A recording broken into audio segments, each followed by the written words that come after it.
पाकिस्तान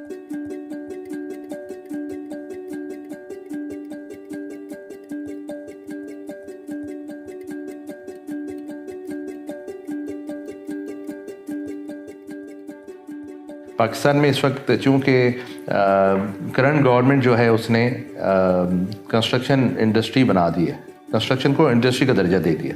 उसके बाद से जो है बहुत सारे ऐसे प्रोजेक्ट्स मार्केट में आ रहे हैं जो कि पहले लोग नहीं सोच रहे थे, अब लोग कंस्ट्रक्शन फील्ड में आना चाह रहे हैं। जब आप किसी भी बिल्डिंग को देखते हैं और उसको देखते ही आपके जहन में आता है कि यार ये तो बहुत खूबसूरत कोई चीज़ है, तो साथ ही आपके जहन में आता है वाकई ये किसी ने डिज़ाइन की होगी, इस पर मेहनत की है। तो जो आर्किटेक्चर का रोल आप पूछ रहे हैं कि किसी प्रोजेक्ट में आर्किटेक्ट्स का क्या रोल होता है और आर्किटेक्चर इटसेल्फ जो खुद बोलता है। मिसाल देता हूँ, आप फैसल मॉस्क चले जाते हैं तो वो लगता है कि कोई मार्वल है, कोई बहुत ज़बरदस्त state of the art design है कि किसी ने उस पर मेहनत की है, इसलिए कि एक लेमैन तो ऐसा डिज़ाइन नहीं कर सकता। तो डेफिनेटली आर्किटेक्ट्स का एक रोल है और आर्किटेक्चर जो है वो बहुत इम्पॉर्टेंट एक एस्पेक्ट ऑफ एनी प्रोजेक्ट है कि वहीं से आप लीड करते हैं।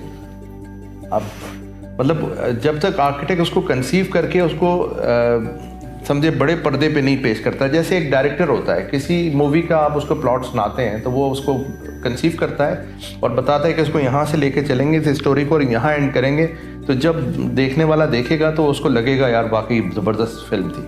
सेम प्रिंसिपल डिज़ाइन प्रोसीजर्स जो हैं वो इसी तरह के हैं कि आप उसको इस तरह से कंसीव करके उसको उस डिज़ाइन डेवलपमेंट से होते हुए आगे ले जाते हैं और एग्जीक्यूशन तक, कि वो बाद में फिर जब एंड यूज़र देखता है तो वो कहता है कि यार वाह क्या चीज़ बनाई।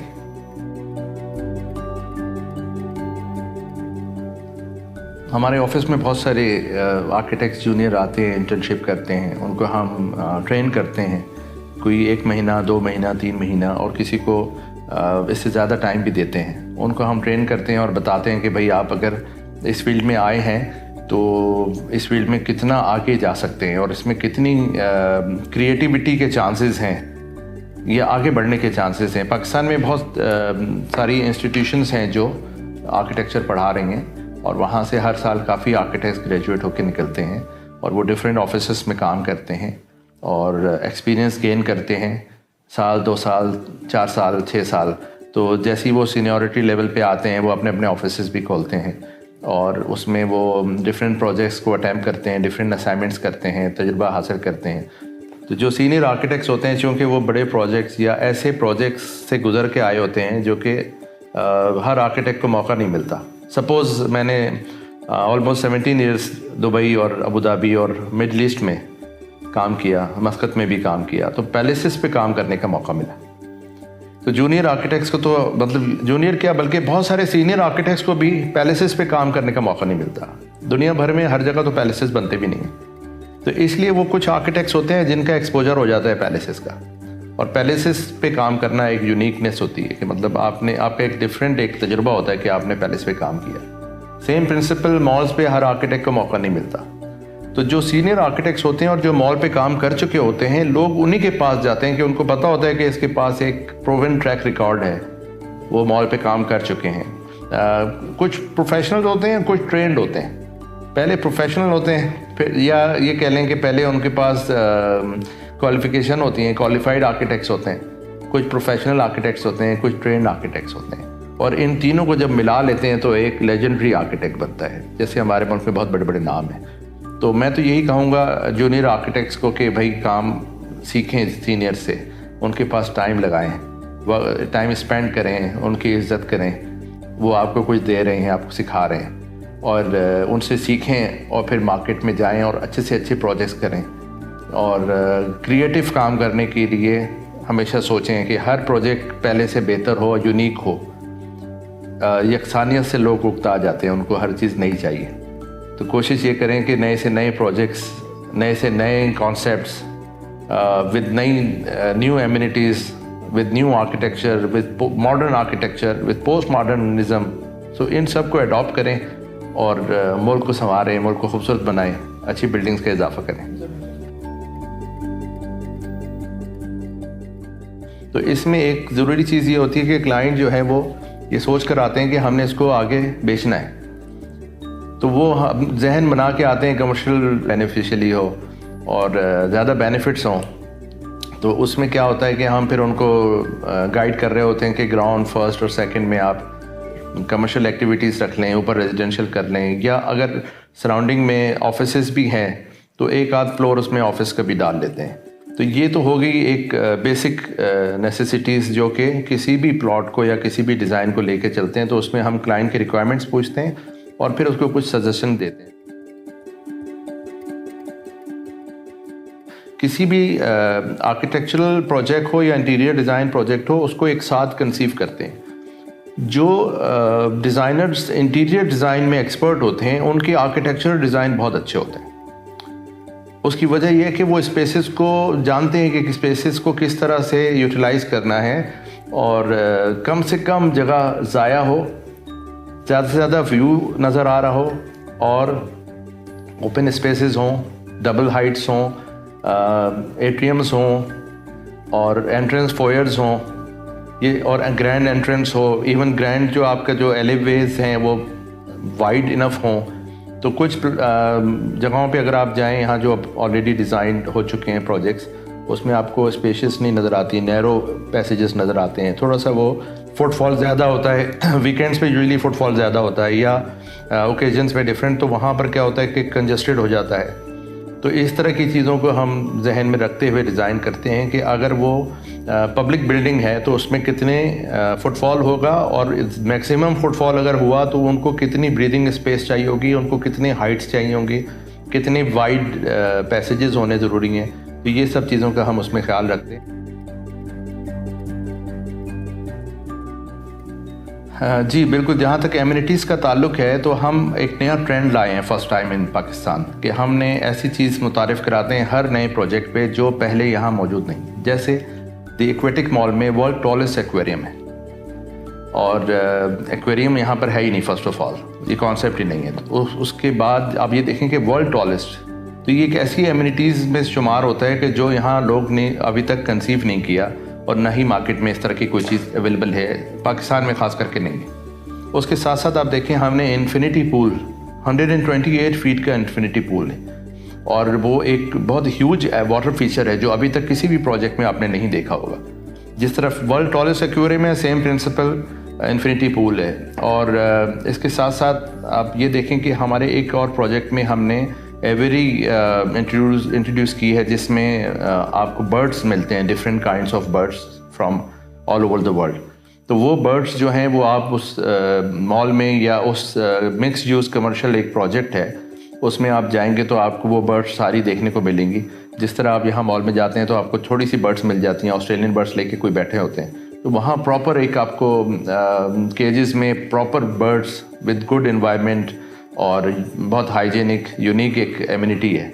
इस तरह की और एमिनिटीज़ में देखा जाए तो जो यहाँ पर आपको नहीं मिलती, उसमें वर्ल्ड स्टैंडर्ड का international standard ice skating rink है जो कि आइस मॉल में हमने मुतारिफ़ करवाया। और जी, और इसके साथ साथ एक और एमिनिटी है जो अभी तक पाकिस्तान में नहीं इंट्रोड्यूस हुई, वो है स्काई वॉक। फर्स्ट टाइम हम लोगों ने मुतारिफ़ कराई थी एक्वेटिक मॉल में स्काई वॉक है, और वो 80 फीट फ्रॉम ग्राउंड लेवल है, और वो ग्लास फ्लोर पे आप चलते हुए जाते हैं। यूजुअली आपने वीडियोस देखी होंगी, मुख्तलिफ फोरम्स पे वीडियोस आती हैं, लोग स्काई वॉक पे चल रहे हैं, और ख़ास करके चाइना की वीडियोस हैं जिसमें आपने स्काई वॉक मतलब ब्रिजेस, ग्लास के ब्रिजेस हैं जिस पे लोग चलते हुए जा रहे हैं, और उसमें आपको काफ़ी एक्साइटमेंट होती है। और जब लोग आके कहते हैं कि हमें कोई नया फीचर इंट्रोड्यूस करवाना है तो उसको हम पहले स्टडी करते हैं कि वो प्रैक्टिकल है। हमारे मुल्क में ख़ास करके पाकिस्तान में लोगों के जहन है कि स्विमिंग पूल उनके लिए ज़रूरी है, या उनके लिए फूड कोर्ट ज़्यादा ज़रूरी है किसी भी प्रोजेक्ट में, या फन सिटी ज़्यादा ज़रूरी है। हमने सबसे पहले आज से 3 साल पहले, आपको पता है, एक्वेटिक मॉल कंसीव किया 2018 की जनवरी में, और उसमें हमने उसके फसाद में LED स्क्रीन फर्स्ट टाइम मुतारिफ़ की जो कि 600 मीटर लंबी स्क्रीन है। और उसमें आप ये है कि आप बेसिकली वो एक LED स्क्रीन है और उसमें आप बहुत सारी उससे फ़ायदे उठा सकते हैं। एक अर्निंग मशीन है इन द सेंस कि आप उसमें कमर्शियल्स चला सकते हैं। उसमें आप डिफरेंट ओकेजन्स पे, लाइक 14 अगस्त को आप उस पर पाकिस्तान का झंडा लहराएं और नेशनल एंथम साउंड बजाएं तो लोग सामने खड़े होकर नेशनल एंथम पढ़ सकते हैं जी। हाँ, डिफरेंट सेलिब्रेशंस पे आप डिफरेंट ओकेजन्स पे उसको इस्तेमाल कर सकते हैं। दूसरा, इंडोर जो एक्टिविटीज़ हो रही हैं एक्वेटिक मॉल के, वो आप उस पर चला सकते हैं लोगों को अट्रैक्ट करने के लिए कि अंदर इस वक्त ये एक्टिविटी हो रही है। जितने भी ब्रांड्स आपके पास हैं उन सब के आप एक एक मिनट के या 30 सेकंड्स के कमर्शियल चला सकते हैं। वो आपको बुक करेंगे, आपको अर्निंग मशीन इसलिए हम उनको कह रहे हैं कि फ़र्स्ट टाइम इतनी बड़ी स्क्रीन पे आपको कमर्शियल्स देखने का मौका मिलेगा, ब्रांड्स कमर्शियल, जो कि यूजुअली टीवी पे नहीं आते। बहुत कम ब्रांड्स हैं जो टीवी पे अप्रोच करते हैं, तो आप इसको एलईडी स्क्रीन को इस तरह भी इस्तेमाल कर सकते हैं एडवर्टाइजमेंट के लिए।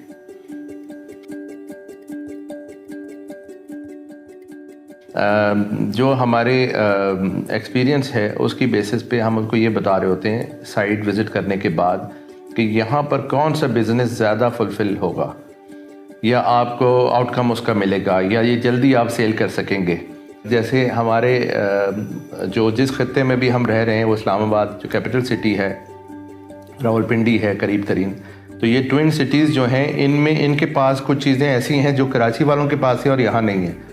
जैसे समंदर कराची में है और यहाँ पर नहीं है, तो जब हम मरीन थीम यहाँ लाते हैं तो लोगों को वो अट्रैक्ट करती है कि उनको वो, चूँकि कराची वालों को तो मरीन समंदर देख देख के वो तो उकता चुके हैं, उनको चाहिए होता है कुछ और, तो वो नदर्न एरियाज़ में आते हैं, स्नोफॉल देखने आते हैं। तो यहाँ पर लोग स्नोफॉल देखते रहते हैं, इसलिए कि यहाँ से वो एरियाज़ जो करीब हैं, नदर्न एरियाज़ भी करीब हैं, इवन मरी और अयूबिया पट्रियाटा सब लोग करीब हैं, तो वो यहाँ जाके देखते हैं। तो ऐसी चीज़ों को फीचर्स, न्यू फीचर्स जब ऐड हो रहे होते हैं तो ऐसे फीचर्स लाते हैं जो इस लोकेलिटी में आपको नहीं मिलते, ताकि लोग उसकी तरफ अट्रैक्ट हों और फुटफॉल आपका इजाफा हो और वहाँ पर लोग देखने के लिए आएँ और लोगों को वो चीज़ें देखने को मिलें जो उनके रीच में नहीं है।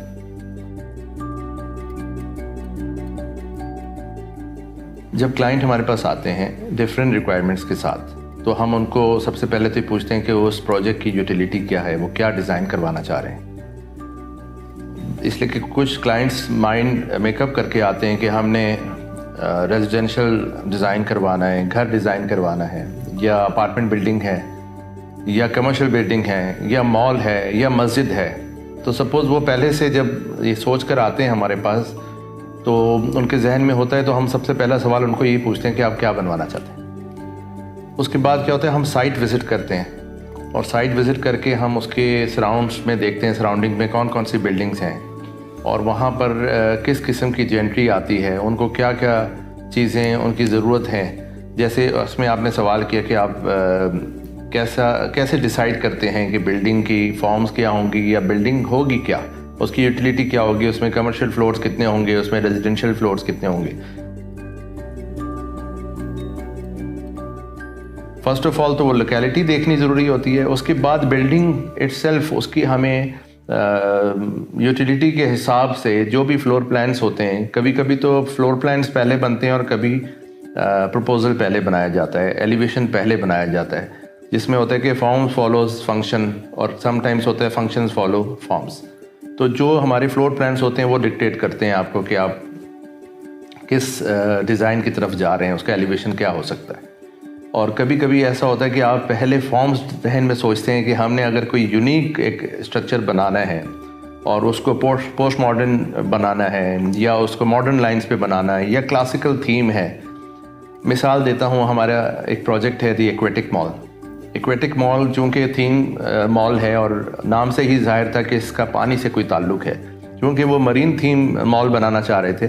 तो वो हमारे पास जब इस नाम के साथ आए कि दी एक्वेटिक मॉल हमने डिज़ाइन करवाना है, तो हमने उसको मरीन को सोचते हुए उसमें हमने वेव्स, उसमें हमने कर्व्स डाले बहुत ज़्यादा और सोचा कि इसमें कर्व्स होने चाहिए, चूँकि पानी जो है वो अगर हम स्केच करते हैं तो वो उसमें कर्व्स बहुत ज़्यादा होते हैं या वेव्स बहुत ज़्यादा होती हैं। तो वेव्स की वजह से उसके एलिवेशन, उसके फसाद में हमने एक स्पेस फ्रेम स्ट्रक्चर ऐड किया जिसमें एक बहुत बड़ी सी वेव है और उसी को हम लेते हुए अंदर भी गए। जितनी जगहों पे आपको वॉल्स नज़र आ रही हैं या हमारे जो ग्लास पार्टीशंस हैं सारे कर्वी हैं, हमारे पास कहीं पर भी स्ट्रेट लाइंस में वॉल्स नहीं हैं या पार्टीशंस नहीं हैं, ग्लास पार्टीशन। और उसमें चूँकि एक्वेरियम है और वो भी सिलेंड्रिकल शेप है, तो there is everything in curves, in waves only.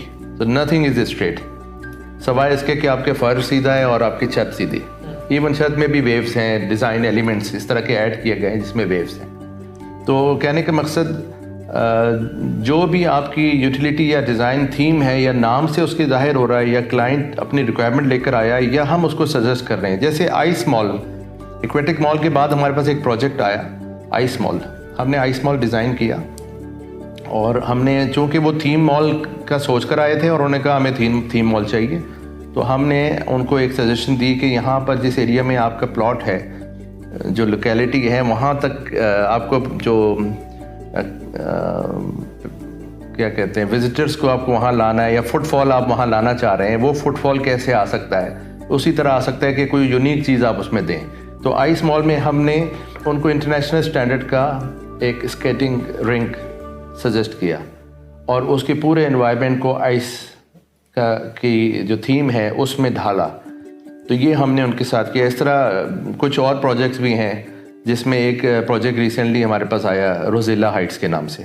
रोज़िला Heights के जो है उन्होंने हमसे कहा हमें भी यूनिक एलिवेशन चाहिए और कोई ऐसा हो कि जो बहुत जल्दी बिक जाए। बेसिकली हर बिल्डर का ये टारगेट होता है कि उसका प्रोजेक्ट फुलफ़िल हो और जल्दी सेल हो जाए, और सोल्ड आउट होने के बाद वो उसको जल्दी से एग्जीक्यूट करें और नेक्स्ट प्रोजेक्ट की तरफ बढ़ें। तो जितनी डिले करते जाते हैं उतने मेरा ख्याल है कि बिजनेसमैन जो है उसका जो एक कैपिटल अमाउंट होती है वो होल्ड रहती है, जो कि किसी भी बिजनेसमैन को एक्सेप्टेबल नहीं होती। तो हमारी भी कोशिश होती है कि हम उनको कुछ ऐसी चीज़ डिज़ाइन करके दें जो प्रैक्टिकल हो, और प्रैक्टिकल इन द सेंस कि आप उसको एग्जीक्यूट कर सकें। ऐसी कोई चीज़ नहीं डिज़ाइन करें कि जो हमारे मुल्क में एग्जीक्यूट ना हो सके।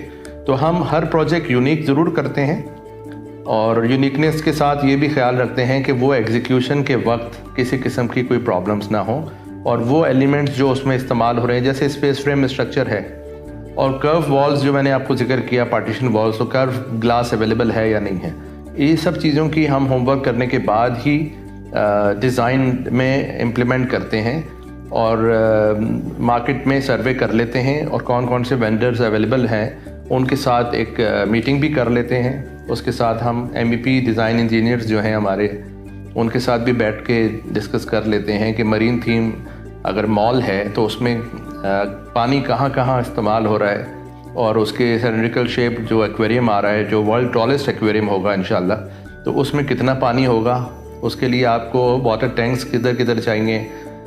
ड्रिंकिंग वाटर के अलावा वहाँ बहुत सारे टैंक्स की ज़रूरत है, जिसमें आपने एक्वेरियम का जो है पानी भी लाना है, उसकी लेबॉर्ट्री की नीड्स हैं। इस तरह की सारी चीज़ों को स्टडी किया जाता है डिज़ाइन करने से पहले। जैसे मैं as a principal architect Centaurus काम करता रहा, तो जब मुझे एक्वेटिक मॉल वालों ने अप्रोच किया और उनको पता चला कि मैं प्रिंसिपल आर्किटेक्ट था सेंटोरस में, तो उसका मुझे बहुत बेनिफिट मिला। सेम प्रिंसिपल जब अब किसी को पता चलता है, जब मैंने ओपल स्क्वायर किया तो उनको पता था मैं एक्वेटिक मॉल कर चुका हूँ, और अब जब हम और मॉल्स की तरफ जा रहे हैं जिसके अभी नाम हम डिस्क्लोज़ नहीं कर रहे हैं, उसमें उनको ये पता है कि हम एक्वेटिक मॉल के प्रिंसिपल डिज़ाइन कंसल्टेंट हैं, और हमने ओपल स्क्वायर भी किया है, और हम और इस किस्म के कुछ प्रोजेक्ट्स कर रहे हैं जिसमें कमर्शियल मॉल एक्टिविटीज़ भी हैं, साथ रेजिडेंशियल टावर्स भी हैं। जैसे सेंटोरस प्रोजेक्ट जो है इटसेल्फ, उसमें मॉल भी हैं, उसमें रेजिडेंशियल टावर भी हैं, उसमें होटल स्वीट्स भी हैं, होटल टावर भी है।